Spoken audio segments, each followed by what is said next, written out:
जो निकाला है उन्होंने वो भेजा था, उसका प्रोटोकॉल इम्तिहान लेने का क्या होगा। लेकिन मुझे आप ये बताइए कि फाइनल ईयर मेडिकल का अगर आप ऑनलाइन कर देंगे तो क्या रह क्या गया फिर, आप मुझे बताइए।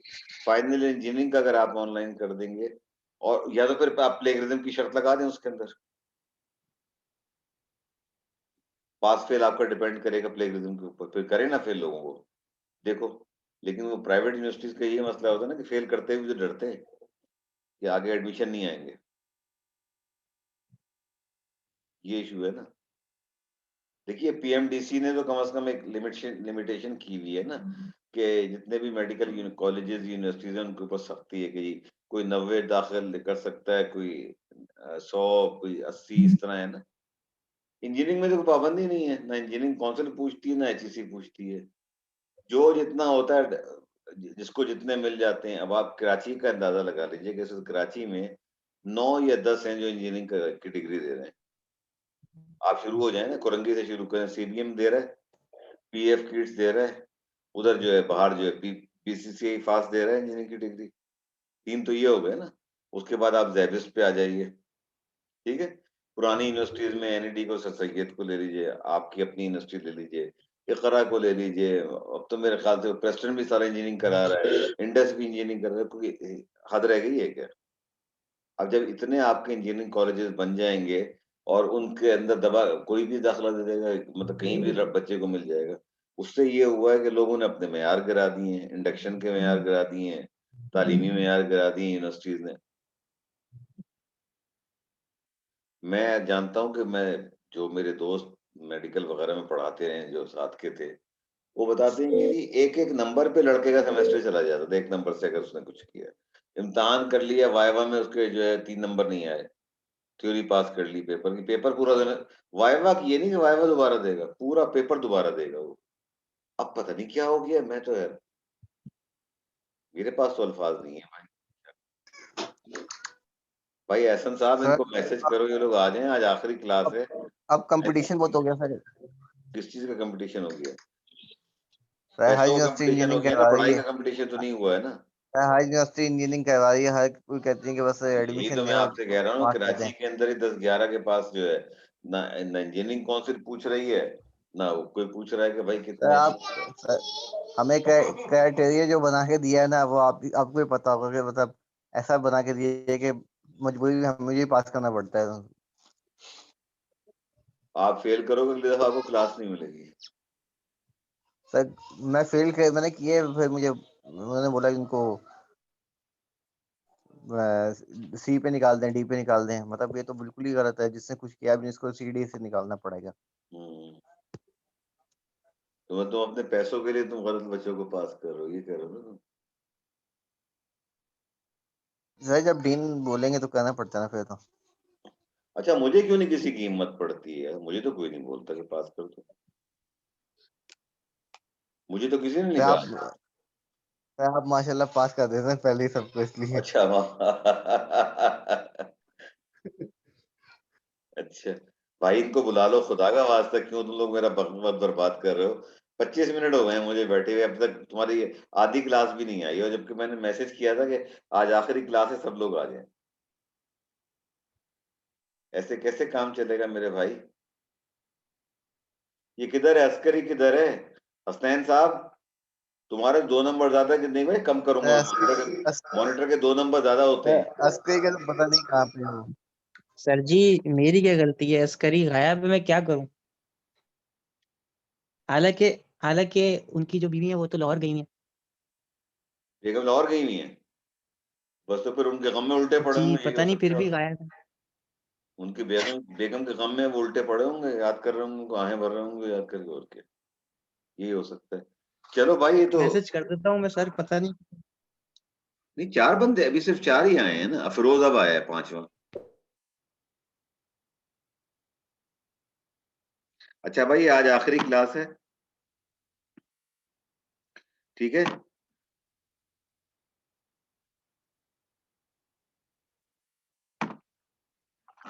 अच्छा, पिछली दफा जो हमने लास्ट टाइम किया था ना, मिड टर्म से पहले किया था, कब किया था हमने? जो सी ट्रांसपोर्टेशन की थी ना, नहीं उसके बाद प्रेजेंटेशन पे चले गए थे हम, हाँ। सी सी ट्रांसपोर्टेशन मिड टर्म, और उसके सर बाद मिड के प्रेजेंटेशन बाद आप हुई लोग। थी क्लास। जी 2-3 सर प्रेजेंटेशन की थी वो आप। सी ट्रांसपोर्टेशन की जो क्लास हाँ थी वो मिड के बाद हुई थी। मिड के पहले की थी सी ट्रांसपोर्टेशन के बाद मिड टर्म वो मिड टर्म सी ट्रांसपोर्टेशन, फिर आपकी प्रेजेंटेशन हुई। अब ये ट्रांसपोर्टेशन बाय रेल और transportation by road. Transportation by road को मैंने बहुत शॉर्ट रखा है। उसकी वजह ये है कि वो इतना बड़ा सब्जेक्ट है कि इटसेल्फ एक सब्जेक्ट पढ़ाया जाता है रोड ट्रांसपोर्टेशन, जिसको हम लॉजिस्टिक भी कहते हैं। लॉजिस्टिक में तो वैसे रेल भी आती है, लेकिन मेनली रोड ट्रांसपोर्टेशन सबसे ज्यादा चल रही है, क्योंकि सेकेंडरी ट्रांसपोर्टेशन होती है। जैसे कि हमने सी ट्रांसपोर्टेशन में देखा था ना, कि अगर आपका जो सप्लायर है वो दूसरे मुल्क के अंदर है, तो सी ट्रांसपोर्टेशन आपको इकोनॉमिकल पड़ती है। दुनिया के अंदर 11.5 बिलियन टन फ्रेट ट्रांसपोर्टेशन होती है एक साल के अंदर।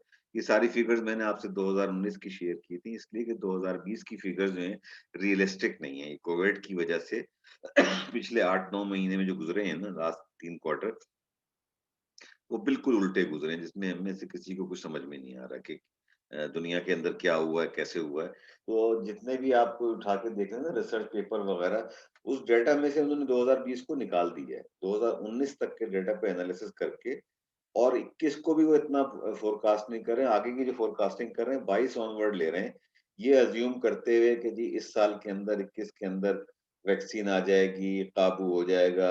मतलब इस तरह की जो बातें हैं ना, कि इस वबा पे कुछ पाबंदी हो जाएगी, हालांकि कुछ ऐसा लग नहीं रहा है मुझे। और अपनी कौम की जो हालत है उसके ऊपर भी मैं हैरान हूँ कि मार्च में जब ये शुरू हुआ था, एंड ऑफ मार्च, तो उस वक्त हम देख रहे थे कि काफी रोड्स भी बंद हुई और सख्ती भी हुई, लोगों से पूछा भी जाता था। उस वक्त नंबर ऑफ डेथ किसी भी दिन में मैंने 28-30 से ज्यादा नहीं देखी। लेकिन अब मैंने वो लगाई हुई है, वो जो वेबसाइट जो है, ये नेशनल कौन सा कंट्रोल सेंटर है उसकी, उस पे मेरे पास डेली इंफॉर्मेशन आती है। 40 से लेके 72, 72, 75 तक डेथ डेली रिपोर्ट हो रही है। नए नए केसेस भी आ रहे हैं, लेकिन ऐसे लोग बैठे हुए हैं, ऐसे मुतमईन कर रहे हैं। उसी तरीके से शादियां हो रही हैं, उसी तरीके से बस की छत पे लोग बैठ के सफर कर रहे हैं, बसों में बगैर मास्क के कर रहे हैं। अभी 2-3 दिन पहले मैं सैलानी के आगे से गुजरा था, 12-20 16 आदमी खाना खा रहे थे, 150 लाइन में खड़े हुए थे, किसी ने मास्क नहीं लगाया हुआ था, बंदे पे बंदा चढ़ा हुआ था, शॉपिंग सेंटर भरे हुए हैं, और किसी को होश ही नहीं है। मैं तो हैरान हूँ देख के कि किस तरीके से हो रहा है, कैसे चलेगा। एनीवे बात ये हो रही थी कि 2020 का डाटा इसके अंदर शामिल नहीं होगा। और रोड के लिए मैंने बहुत शॉर्ट आपके लिए बनाई है, सिंपली कि क्या डेवलपमेंट हुई है। जब रोड शुरू हुई तो किस तरह की गाड़ियां होती थी, कितने कम वेट की होती थी, फिर सड़कें बेहतर हुई और गाड़ियां कैसे बेहतर हुई हैं। ठीक है। अच्छा, मजे की बात यह है कि हम ये समझते हैं कि रेल जो है ना वो 1800 कुछ के अंदर बनी है, और 19th सेंचुरी के अंदर जब स्टीम इंजन बना उसके बाद बनी है। लेकिन अगर आप इसको पीछे जाके देखें तो 6th सेंचुरी बीसी में जो ग्रीस के अंदर, उसके अंदर भी रेल का कॉन्सेप्ट था। वो मैं आगे आपको दिखाऊंगा किस तरह की रेल चलती थी। सबसे पहली रेल जो चली है वो 16th सेंचुरी में, ये फोनिकुलर्स या वैगन वेज कहलाते, जर्मनी के अंदर उन्होंने बनाए थे। हॉर्स पावर्ड यानी घोड़ों से चलाया करते थे। अच्छा, मॉडर्न रेल ट्रांसपोर्ट जो है सबसे पहले स्टीम लोकोमोटिव बने हुए 19th सेंचुरी के अंदर ग्रेट ब्रिटेन के अंदर ये सिस्टम बने। दुनिया का सबसे पुराना जो रेलवे सिस्टम है वो बर्तानिया के अंदर ही है। ये जो हमारा ये कह रहा था फुनिकुलर सिस्टम जो कहलाता है, जो मैंने ऊपर आपको बताया है, ये बेसिकली एक सिस्टम होता है और ये आज भी चल रहा है सैन फ्रांसिस्को के अंदर। इसमें ये होता है कि 2 गाड़ियां होती हैं, एक गाड़ी ऊपर जा रही होती है, एक पुली खींच रही होती है, दूसरी ऑटोमेटिकली नीचे आ रही होती है। तो ये रिवर्स के अंदर ऊपर जाती है, नीचे आती है, ऊपर जाती है, नीचे आती है। एक केबल होता है, उसके ऊपर पुली के ऊपर से लूप करके इसको ट्रैक बना हुआ होता है, ट्रैक के ऊपर चलाते हैं। ये सबसे पहले जो है इन्होंने जो यूज की थी ग्रीक्स ने ना, वो इस तरह की रेल थी। ये जर्मनी में इन्होंने इस तरह की बनाई थी, और ये कोल माइनिंग में यूज करते थे ज्यादातर, कोल निकालने के लिए। अच्छा, अभी भी अगर आप चले जाओ ना, आप पता नहीं आपको देखने का इत्तेफाक हुआ है यानी, मुझे सिंध की तो टर्की तो मैंने माइन नहीं देखी, लेकिन बलूचिस्तान की मुझे जो कोल माइंस है उनको देखने का इत्तेफाक हुआ है। तो मोर और लेस यही सिस्टम आपको बलूचिस्तान की कोल माइंस में नजर आता है। ये वाला सिस्टम जो मैं आपको दिखा रहा हूँ, कि वो इतनी डीप होती है। अच्छा, जितना आप माइन के अंदर जाए ना नीचे जमीन में, तो कुछ सर्टेन स्टेज के बाद इतनी ठंड हो जाती है कि आप कांपने लगते हैं। मतलब वो खोदते हुए ये सीम होती है ना, उसको सीम से निकालते हुए चले जाते हैं, तो टनल सी होती है, नीचे आप उतर के जाते हैं, फिर तख्ते लगा के सपोर्ट करते हैं, उसमें ये लगाई हुई होती है उन्होंने। तो ये ट्रॉली जो है वो नीचे जाती है, उसको भर देते हैं कोयले से, उसके बाद वो इशारा करते हैं, उनके आपस में सिग्नल होते हैं। तो उस सिग्नल से वो फिर बाहर वाले जो होते हैं उसको पुली से खींचते हैं, बाहर आते कोयला खाली करके और फिर खाली जो है इसी तरीके से भेज देते हैं। अब आप नोट करें कि उस वक़्त जो ट्रैक है ना, वो बाँस का बना हुआ है, स्टील का नहीं बना हुआ। क्योंकि उस वक़्त स्टील इस फॉर्म में, जिस फॉर्म में आप देखते हैं ना रेलवे ट्रैक को, उस फॉर्म में नहीं होता। ये पूरी दुनिया के रेलवे ट्रैक है, पूरी दुनिया में जितने फैले हुए हैं। अब ज़ाहिर है कि सिवाय एक जो ब्रिटिश रेल जाती है ना टनल से, जिसने जो लंदन को पेरिस से मिलाती है, जो वो यूरो रेल वाले चलाते हैं उसमें, उसके अलावा समंदर में और तो मेरी नॉलेज में कोई रेल है नहीं कि समंदर के नीचे जाती हो। ये उन्होंने ब्रिटिश रेल ने डाली थी, एक दोनों के जॉइंट वेंचर कंपनी बना के। ये दुनिया के रेलवे ट्रैक हैं। अच्छा, रेलवे जनरली जो है बहुत सेफ समझा जाता है। आप पाकिस्तान की रेलवे से ना ये कॉन्सेप्ट नहीं लीजिएगा कि जी जितने हमारे यहाँ एक्सीडेंट होते हैं, उलट जाती हैं गाड़ियाँ। मैं उसकी बात नहीं कर रहा हूँ कि खुदा न खास्ता कुछ सैबोटेज हो तो उस वक़्त होता है। लेकिन सर जनरली स्क्रीन हमारे क्यों नहीं यहाँ होती? Sorry? Sir excuse me sir. Screen जी बोलें? सर सर स्क्रीन आपने हेलो जी बोलो, आप मुझे तो किसी की भी आवाज़ नहीं आ रही। आप 2 आदमी एक साथ बोल रहे हो। सर आपने आपने सर स्क्रीन शेयर की हुई है? स्पीड क्या मतलब? Share screen? Screen sir presentation नजर नहीं आ रही सर। तुम पहले क्यों नहीं बोल रहे थे? तो मैंने तो यार शेयर स्क्रीन किया था मेरे ख्याल से। 1 मिनट ठहरो, क्यों नहीं आ रही तुम्हें नज़र? अब बोल रहे हो तुम भी यार, अजीब आदमी हो तुम। सर हमें लगा कि आप हिस्ट्री बता रहे हैं। अब आ रही है नज़र? जी सर अब आ रही है। जी सर अब आ रही है।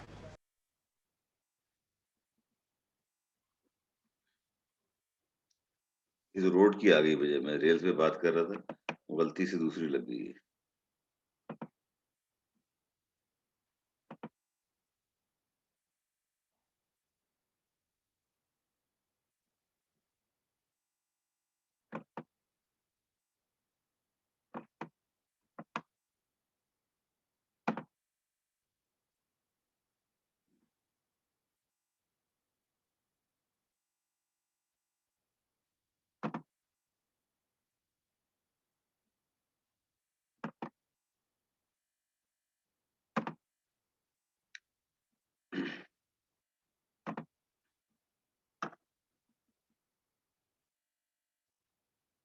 अच्छा, बात हो रही थी कि आप इसको पाकिस्तान की रेल से कंपेयर ना करें। दुनिया के अंदर रेल जो है सेफेस्ट मोड ऑफ ट्रांसपोर्टेशन समझी जाती है। अगर आप डेथ निकालें ना, कि जब मैं भी ये गुड्स की बात नहीं कर रहा, डेथ की बात कर रहा हूँ कि प्लेन क्रैश में कितने लोगों ने सफर किया, उनमें से कितने क्रैश हुए, कितने की डेथ हुई, रेल से कितने लोगों ने किया। तो मोर और लेस रेल के नंबर आपको या तो एयर ट्रांसपोर्टेशन से कम मिलेंगे या उसके बराबर ही मिलेंगे। इतना ज्यादा कोई इसके अंदर फर्क नहीं, क्योंकि इसमें बहुत टेक्नोलॉजी एडवांसमेंट हो गई है। ट्रेनों की स्पीड आप देख रहे हैं कहाँ से कहाँ तक पहुंच गई है। 350-400 किलोमीटर पर आवर की ट्रेन निकाल ली चाइना ने, जापान ने, जो बुलेट ट्रेन जिनको हम कहते हैं, वो निकल आई हैं। तो इनकी एफिशिएंसी भी ज्यादा है। अच्छा, अगर कंपेयर करें रोड ट्रांसपोर्टेशन के मुकाबले में, तो ये बेहतर रहती है, इसलिए कि मिनिमम जो आप लेके जा सकते हैं ना ट्रैक के ऊपर, ये पाकिस्तानी ट्रैक की, इंडियन ट्रैक की बात कर रहा हूँ।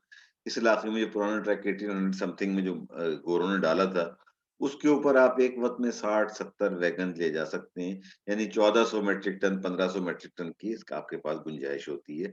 अगर आपके लोकोमोटिव बेहतर हो, इंजन आपके बेहतर हो, तो आप उससे ज्यादा भी लेके जा सकते हैं। आप डबल कर सकते हैं इसको, 2000 टन तक की आप लेके जा सकते हैं।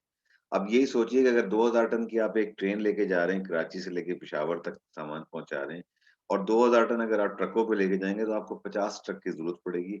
उसमें कितना फ्यूल खर्च होगा, एनवायरनमेंट पे कितना इम्पैक्ट आएगा, रोड्स के ऊपर कितनी ट्रैफिक कंजेशन होगी, तो उसके मुकाबले में रेल को लोग प्रेफर करते हैं। ठीक है ना? एनर्जी एफिशिएंसी भी इसी तरीके से आ जाएगी ना, कि अगर आप रोड पे करेंगे तो ज्यादा खर्चा होगा, एनर्जी ज्यादा कंज्यूम होगी, डीजल ज्यादा खर्च होगा। लेकिन ये कैपिटल इंटेंसिव है। अगर रोड की एक गाड़ी 2 करोड़ 3 करोड़ में बनती है, 5 गाड़ी 50 गाड़ियां आप 1.5 अरब में बना लेंगे, लेकिन रेलवे का प्रोजेक्ट करने के लिए आपको रेल की जो इन्वेस्टमेंट है, जैसे इसकी मिसाल इस तरह समझ लीजिए आप कि अगर आप कोई हाइडल डैम लगा रहे हैं ना, जो कि जैसे कि बंगला है, तरबेला है, तो उसकी इनिशियल कॉस्ट बहुत ज्यादा होती है बनाने की, रिजर्वायर बनाने की, सिविल वर्क होता है, जो सारे उसके इंफ्रास्ट्रक्चर होता है, पावर लाइंस जो पड़ती हैं। लेकिन एक दफा बन जाता है ना, तो 7-8 साल के बाद अपने पैसे निकाल लेता है, उसके बाद वो सारी उम्र आपका साथ देता है। अब देखिए मंगला जो है 60s में, लेट 60s में बना, Tarbela late 60s early 70s में बना, 60 साल से आपको बिजली मिल रही है। और आज भी अगर आप कॉस्ट देखें ना उसकी, तो उसमें मैन पावर की कॉस्ट होती है 1 रुपए कुछ पैसे यूनिट पे आपको बिजली मिल रही होती है, एज कम्पेयर टू जो आपके दूसरे पावर प्लांट हैं कोल वाले या एलएनजी वाले, ये आपको 18-20 रुपए यूनिट की बिजली दे रहे होते हैं। ठीक है। अब अमेरिका के अंदर अगर आप कंपेयर करें ना, तो हर जगह पॉलिटिक्स आ जाती है। अमेरिका के अंदर मेजर ट्रैक्स तो मौजूद हैं, यानी ईस्ट कोस्ट से वेस्ट कोस्ट के दरमियान ट्रेन चल रही होती है 4-4 हजार किलोमीटर। अमेरिकन जब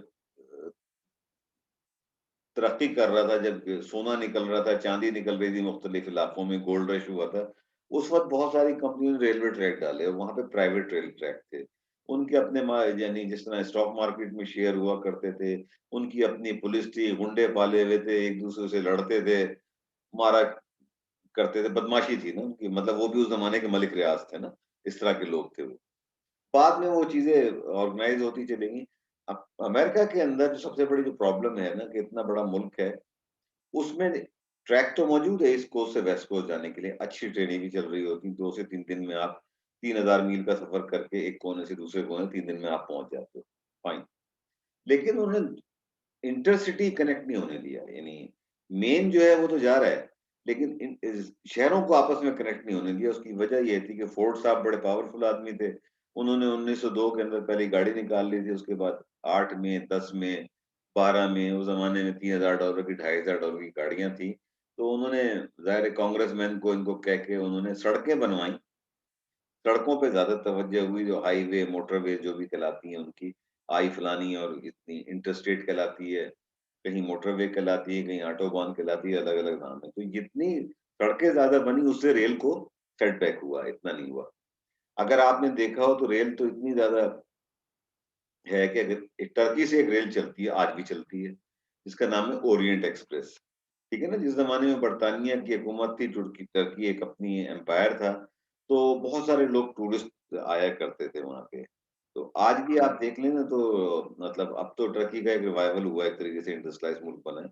लेकिन उस वक्त जो है 1800 समथिंग में एक ट्रेन चली थी ओरिएंट एक्सप्रेस के नाम से, और वो टर्की से चलती थी और 11 मुल्कों से होती हुई जाके लंदन के ऊपर खत्म होती थी, या 13 मुल्कों से गुजरती हुई जाती थी, रुकती रुकाती, और बड़ी लग्जेरियस वो हुआ करती थी ट्रेन। उसमें खाने-पीने नहीं, आप डाइनिंग कार में भी जाओ, तो आपको सूट टाई वो जो होती है ना, बो टाई पहन के जाना पड़ता था, इतना का वो एक प्रेस्टिजियस चीज़ हुआ करती थी। अब उन्होंने दोबारा शुरू की है, इसके ऊपर एक फ़िल्म भी बनी है, मर्डर ऑन ओरिएंट एक्सप्रेस के नाम से, कभी मौका लगे ना इम्तिहान के बाद ज़रूर देखिएगा, अच्छी फ़िल्म बनी है।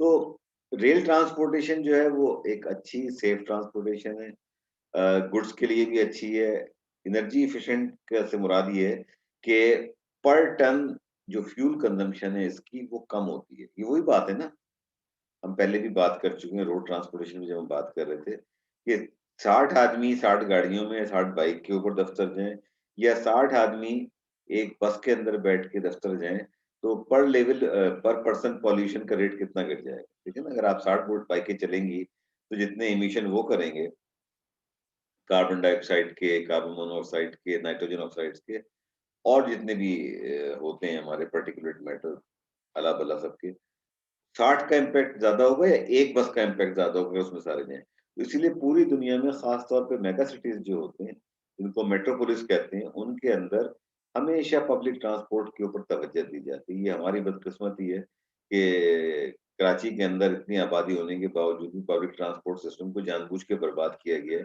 ताकि जो प्राइवेट ट्रांसपोर्ट है उनको, जिसमें जो फोर्ड ने वहां किया था ना अमेरिका के अंदर, हमारे यहाँ दूसरी माफिया ने किया, ट्रांसपोर्ट माफिया ने, उसके अंदर हमारे जो सिंध गवर्नमेंट का जो डिपार्टमेंट है जिनको मॉनिटर करता है वो भी शामिल है, किराए को भी शामिल, एक अजीब एक सूरत हाल है, उसको बहस करना बेकार है उसके ऊपर।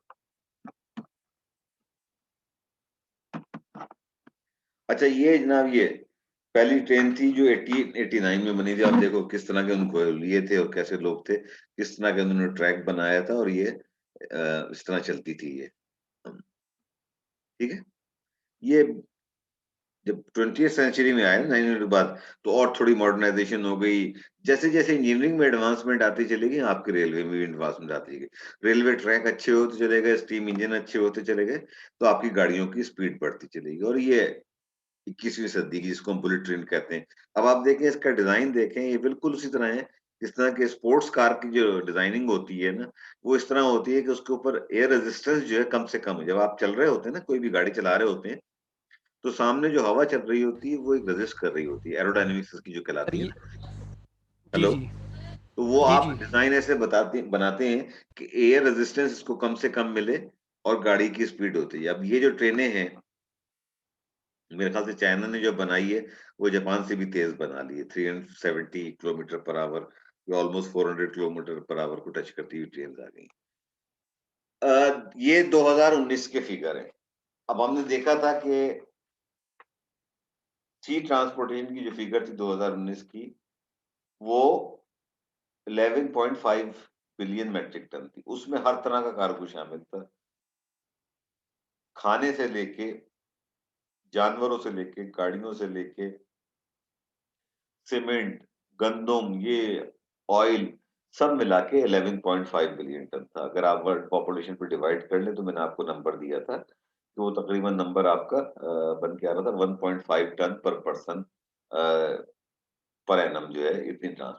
अब ये नंबर जो है, ये एक रेलवे यानी ट्रेन की एक वेबसाइट है, उससे मैंने निकाला है।